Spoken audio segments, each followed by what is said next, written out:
بسم اللہ الرحمن الرحیم لقد جاءکم رسول من انفسکم عزیز علیہ ما عنتم حریص علیکم بالمؤمنین رؤوف الرحیم۔ اور موضوع ہے نبی صلی اللہ علیہ وسلم کا غریبوں کے ساتھ پیار۔ اللہ کے رسول صلی اللہ علیہ وسلم غریبوں کے ساتھ بڑا پیار کرتے تھے، مسکینوں کے ساتھ بڑی محبت کرتے تھے، فقیروں کے ساتھ بڑا پیار کرتے تھے۔ اس دور میں جب عزت کا معیار برادری، حسب و نسب اور خاندان کو سمجھا جاتا تھا،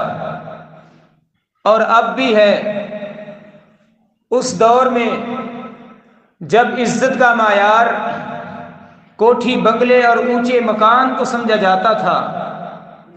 اور آج کے دور کا انسان بھی، آج کی انسانیت بھی وہاں پر ہی کھڑی ہوئی ہے۔ بلکہ میں تو یوں سمجھتا ہوں کہ آج کا انسان پہلے لوگوں سے بھی زیادہ مادہ پرست بن چکا ہے۔ کوئی شخص اگر غریب ہے، کوئی انسان اگر غریب ہے، بھلے وہ نمازی بھی ہو، وہ متقی بھی ہو، وہ پرہیزگار بھی ہو، وہ شب زندہ دار بھی ہو، وہ روزے دار بھی ہو، وہ تہجد گزار بھی ہو، ہماری نظروں میں اس کی کوئی قدر و قیمت نہیں ہوتی،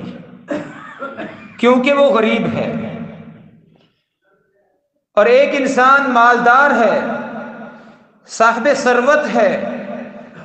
پیسے والا ہے، کار کوٹھی اور بنگلے والا ہے، بھلے وہ شرابی ہی کیوں نہ ہو،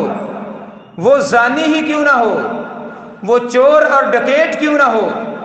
وہ عزتوں کا لٹیرا اور درندہ ہی کیوں نہ ہو، وہ نشے کا عادی ہی کیوں نہ ہو، وہ سود اور حرام کے کاروبار بھی کرتا ہو، ہم پھر بھی اس کی بہت زیادہ عزت کرتے ہیں، کیونکہ اس کے پاس دولت ہے۔ رسول اللہ صلی اللہ علیہ وسلم دنیا میں آئے، سرور انبیاء علیہ السلام نے سب سے پہلا جو کام کیا، آپ علیہ السلام نے عزت کا معیار بدل دیا۔ نبی رحمت صلی اللہ علیہ وسلم نے ایسی تعلیم دی، آپ علیہ السلام نے ایسی تربیت کی، جس سے ہمیں پتہ چلتا ہے کہ عزت کا معیار امیری نہیں ہے، عزت کا معیار غریبی نہیں ہے، عزت کا معیار پیسہ نہیں ہے، عزت کا معیار جاہ و حشمت، عزت کا معیار حسب و نسب اور برادری نہیں ہے، عزت کا معیار خاندان، قومیں اور قبیلے نہیں ہیں۔ اللہ کے رسول صلی اللہ علیہ وسلم نے ایسی تعلیم دی ہے کہ عزت کا معیار انسان کے کردار پر ہوتا ہے، عزت کا معیار انسان کے اخلاق اور اس کی شخصیت پر ہوتا ہے۔ تقوی عزت کا معیار ہے، للہیت عزت کا معیار ہے۔ اللہ کے رسول صلی اللہ علیہ وسلم کے قول، آپ علیہ السلام کے بول، آپ علیہ السلام کی احادیث، نبی رحمت جناب محمد الرسول اللہ صلی اللہ علیہ وسلم کا رویہ، آپ کے انداز اور طور طریقے، آپ کے اخلاق حسنہ سے جب اللہ کے نبی صلی اللہ علیہ وسلم نے عزت کا معیار پیش کیا ہے، تو پھر غریبوں کو بھی سر اٹھا کے جینے کا سلیقہ آتا ہے۔ نبی رحمت صلی اللہ علیہ وسلم نے جب ایک شاندار طریقے سے عزت کا ایک خوبصورت معیار پیش کیا ہے اور لوگوں نے اس پہ عمل کیا ہے، تو پھر ایسی تبدیلی آتی ہے، دنیا ایسے بدلتی ہے کہ وہ بلال حبشی رضی اللہ تعالی عنہ و ارضاہ، جس کو لوگ حقیر سمجھتے تھے، لیکن جب اللہ کے رسول صلی اللہ علیہ وسلم نے عزت کا ایک خوبصورت معیار پیش کیا، تو وہی بلال حبشی رضی اللہ تعالی عنہ،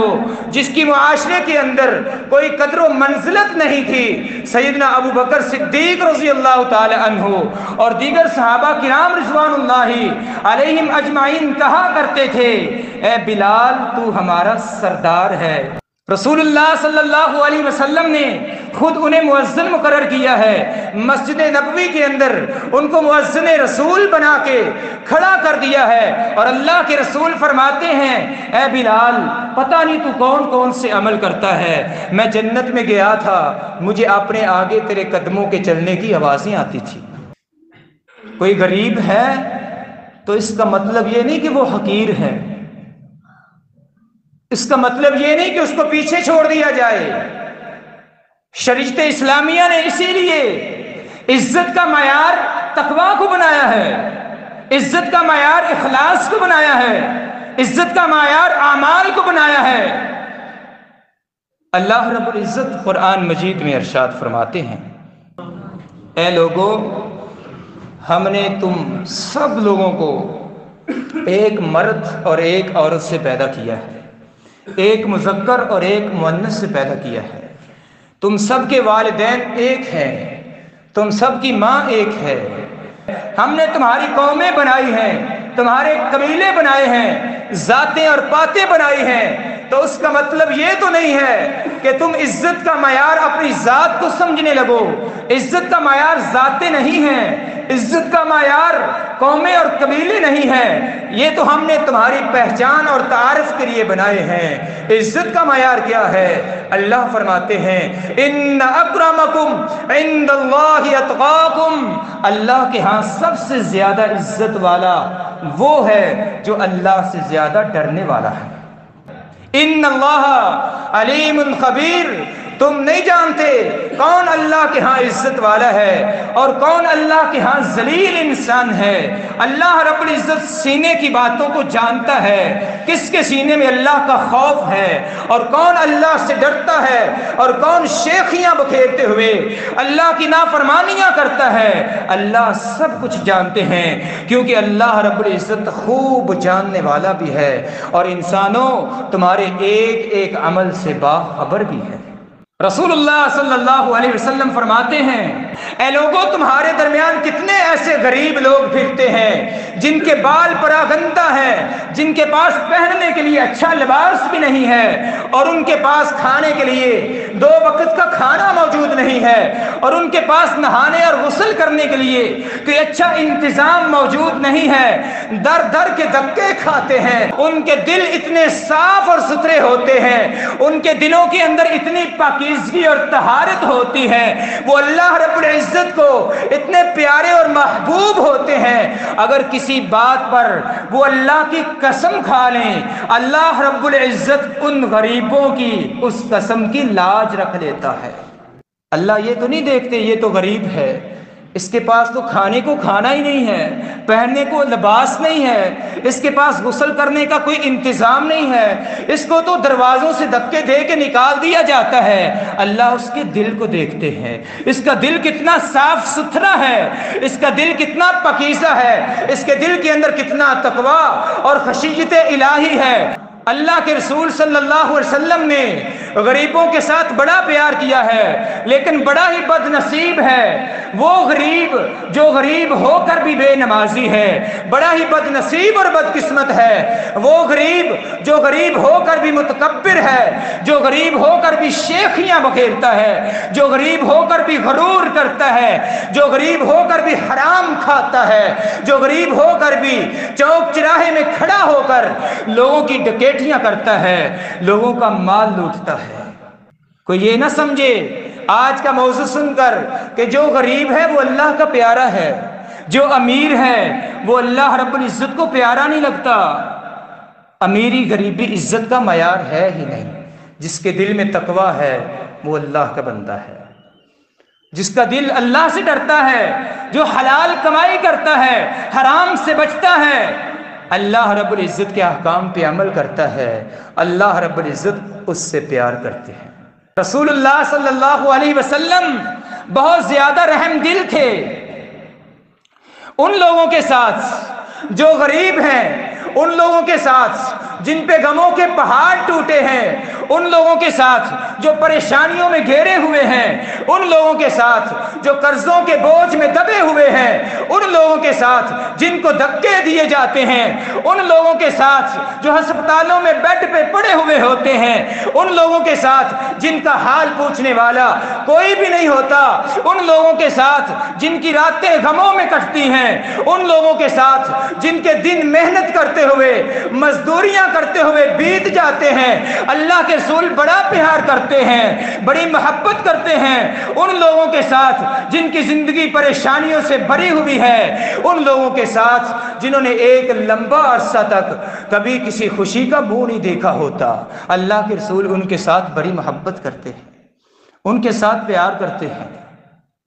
اگر اللہ نے آپ کو صاحب ثروت بنایا ہے، اللہ نے آپ کو عزت دی ہے، تو کبھی کسی کو حقیر نہ سمجھنا۔ اپنی کار موٹر گاڑی میں بیٹھ کر کسی سائیکل چلانے والے کو حقیر نہ سمجھنا، پتہ نہیں وہ اللہ کے ہاں کتنا زیادہ عزت والا ہو، پتہ نہیں اس کا اللہ کے ہاں کتنا زیادہ مقام ہو۔ بڑی بدنصیبی کی بات ہے، ہمارے معاشرے میں کتنے ایسے لوگ موجود ہیں جو صرف اور صرف غربت کی بنا پر اپنے حقیقی بہن بھائیوں کا ساتھ بھی چھوڑ دیتے ہیں۔ چاہیے تو یہ تھا ان کا سہارا بنتے، چاہیے تو یہ تھا ان کے ساتھ تعاون کرتے، چاہیے تو یہ تھا کہ ان کے کام آتے، لیکن ان کو چھوڑ دیا جاتا ہے صرف اس لیے کہ یہ غریب ہے، اس کے پاس کچھ نہیں ہے۔ ایک بڑی خوبصورت روایت حدیث آپ کے سامنے رکھتا ہوں۔ اللہ کے رسول فرماتے ہیں، اپنے من میں جان کر ذرا اپنے آپ سے سوال کرنا کہ ہمارے جذبات بھی کبھی ایسے ہوتے ہیں کہ ہم بھی کبھی غریبوں یتیموں کے لیے مر مٹنے کا جذبہ رکھتے ہیں؟ کہ ہمارے پاس بھی کبھی ہماری فرصت ملتی ہے کہ ہم کسی غریب کے پاس جائیں اور اس کا مسئلہ حل کر کے آئیں، اس کی حاجت کو پورا کر کے آئیں؟ اللہ کے رسول جناب محمد الرسول اللہ صلی اللہ علیہ وسلم فرماتے ہیں، لَأَنْ أَمْشِيَ مَعَخٍ فِي حَاجَةٍ لَهُ، میرا ایک بھائی، میرا ایک مسلمان صحابی جو مجھے کسی حاجت کے لیے پکارتا ہے، کوئی غریب مجھے کسی ضرورت کے لیے پکارتا ہے، میں اس کے ساتھ چلا جاؤں اور اس کی ضرورت کو پورا کر کے واپس آؤں، مجھے یہ عمل اس بات سے زیادہ افضل اور بہتر لگتا ہے کہ میں ایک پورا مہینہ مدینے کی اس مسجد میں بیٹھ کر اعتکاف کروں۔ ایک مہینہ مسجد نبوی میں بیٹھ کر اعتکاف کرنے سے بہتر افضل عمل ہے کہ کسی غریب کی حاجت کو پورا کر دیا جائے، کسی غریب کے گھر میں خوشی پیدا کر دی جائے۔ واللہ اگر اللہ نے صاحب ثروت بنایا ہے، اللہ نے عزت دی ہے، تو پھر ایسے کام کیا کرو۔ یہ بڑا عظیم عمل ہے، یہ بڑا محبوب ترین عمل ہے۔ اللہ سے دعا ہے اللہ ہمیں غریبوں سے محبت کرنے والا بنائے، یتاماں سے پیار کرنے والا بنائے۔ اللہ کے رسول فرماتے ہیں، انا وکافل الیتیم، اس طرح دو انگلیوں کا اشارہ کر کے فرماتے ہیں، جو یتیم کی کفالت کرتا ہے، کسی یتیم کے سر پہ سایہ شفقت والا ہاتھ رکھتا ہے، روز قیامت یوں میرے ساتھ جنت میں ہوگا جیسے یہ دو انگلیاں ایک دوسرے کے ساتھ ساتھ کھڑی ہیں۔ اللہ ہمیں ایسے جذبات نصیب فرمائے، ایسے عمل کرنے کی توفیق عطا فرمائے۔ اللہ کے رسول فرماتے ہیں، صدقۃ السر تکسر غضب الرب، خفیہ طور پہ کیا جانے والا صدقہ اللہ کے غضب کو ٹھنڈا کر دیتا ہے، اللہ کے غصے کو ٹھنڈا کر دیتا ہے۔ اللہ ہم سب کو معاف فرمائے۔ کیا ہم نے کبھی اپنی زندگی میں